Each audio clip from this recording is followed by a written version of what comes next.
ओम श्री परमात्मने नमः। ओम श्री गुरुवे नमः। ओम ब्रह्मानंदं परमसुखदं केवलं ज्ञानमूर्तिं द्वन्द्वातीतं गगनसदृशं तत्त्वम् अस्य आदिलक्ष्यम् एकं नित्यं विमलम् अचलं सर्वधि साक्षिभूतं भावातीतं त्रिगुणरहितं सद्गुरुं तं नमामि। ॐ सहना अवतु सहनो भुनक्तु सह वीर्यं करवावहे तेजस्विनावधीतमस्तु मा विद्विषावहे। ॐ शांति शांति शांति। भगवान श्रीमद् भगवद गीता के तीसरे अध्याय में प्रजापति ब्रह्मा जी कह रहे हैं कि कल्प के आदि में यज्ञ सहित प्रजाओं का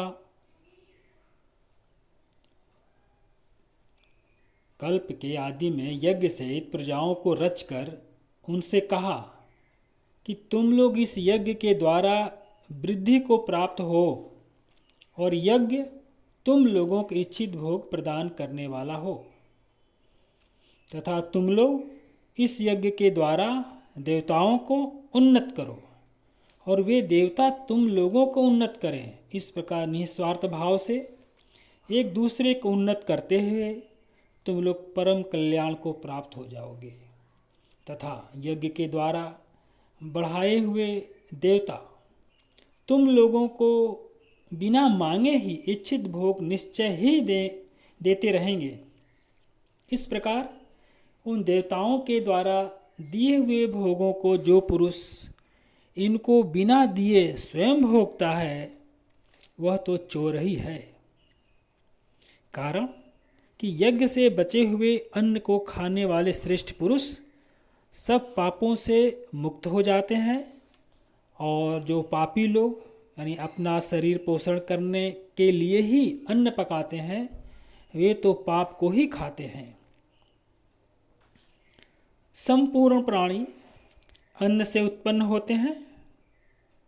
अन्न की उत्पत्ति वृष्टि से होती है, वृष्टि यज्ञ से होती है और यज्ञ विहित कर्म से उत्पन्न होने वाला है। कर्म समुदाय को तो वेद से उत्पन्न और वेद को अविनाशी परमात्मा से उत्पन्न हुआ जान। इससे सिद्ध होता है कि सर्वव्यापी परम अक्षर परमात्मा सदा ही यज्ञ में प्रतिष्ठित हैं।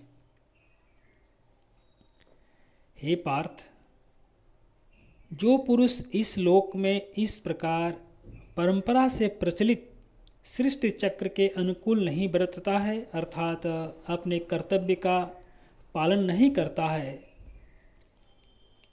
वह इंद्रियों के द्वारा भोगों में रमण करने वाला पाप आयु पुरुष व्यर्थ ही जीता है।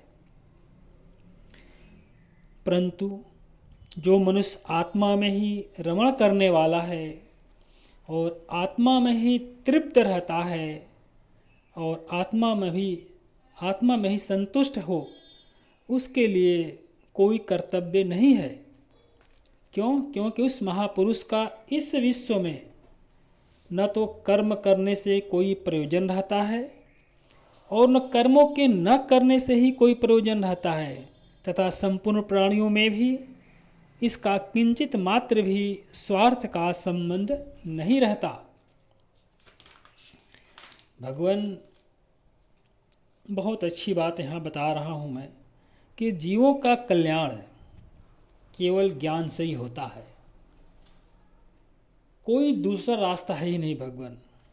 और ज्ञान कैसे होता है भगवान? कि वो निष्काम कर्म और निष्काम उपासना द्वारा।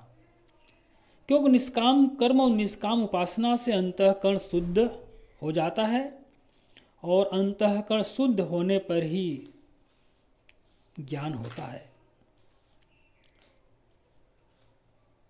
भगवान जिसकी आत्मा में ही प्रेम है, जो आत्मा में ही तृप्त है, अर्थात जिसे किसी बाह्य वस्तु की प्राप्ति का किंचित भी प्रलोभन नहीं है, उसके लिए कोई कर्तव्य शेष नहीं है, कोई भी कर्तव्य शेष नहीं है।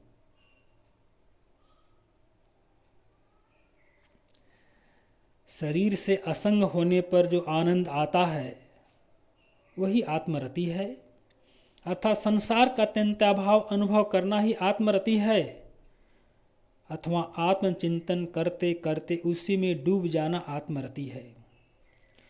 दूसरी कोई वस्तु पाने के लिए शेष न रहे, यही आत्मतृप्ति है।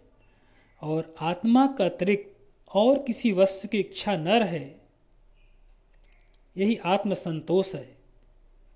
आत्मरति, आत्मतृप्ति और आत्मसंतोष में केवल अवस्था का ही भेद है, बात एक ही है।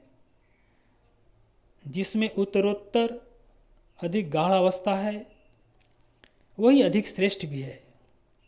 आत्मरति होने से ही फिर संसार में रति यानी राग नहीं रहती है। भगवान जिस विरक्त को आत्मरति हो गई है, जिस विरक्त को आत्मरति हो गई है, उसे श्रवण मनन निधिध्यासन करने की कोई आवश्यकता नहीं है।